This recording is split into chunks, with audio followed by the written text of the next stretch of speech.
There are two scale videos for the ATSSB packet. The first one is the audition version, where you would play through each scale one at a time at a quarter note equals 120, and that's the way you would perform it on the audition.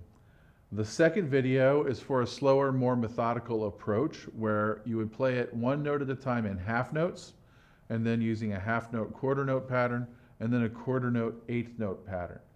Now, before you even get to the extended form version, I recommend that you use a tuner without the metronome and just play each note one at a time for each scale.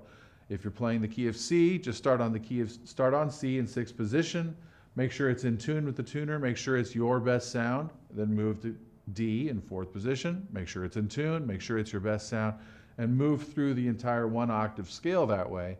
And what you'll notice is that you're working on developing a consistent sense of pitch, consistent tone through the octave, and consistent articulations, whether it's tongued or slurred, through the entire octave. This is what you need to be doing to master your scales. Before your audition scale packet will ever sound good, you need to take the time to work things out slowly. Of course, that goes for the etudes as well. But it's very important with scales. And a lot of players will kind of forget about that and just sort of work on the packet and not really work on slow scales. And you'll hear a lot of inconsistency in the audition room for those players. So we want to master our scales so that we don't have to worry about that in the audition room. So again, use the metronome for the scale extended form video. We have got a metronome included. Once you've practiced the fermata version, one note at a time, in tune with a great sound, then you're ready to move to the metronome.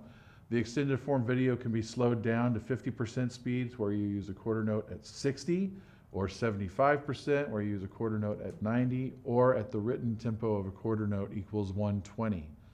It's important to learn how to master your scales at all of these tempos in all of these patterns: half notes, half quarter note, and then the written pattern.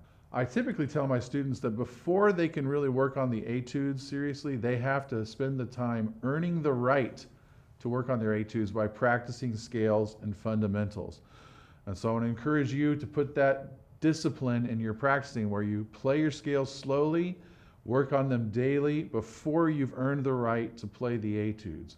And that'll give you purpose and discipline in your practicing.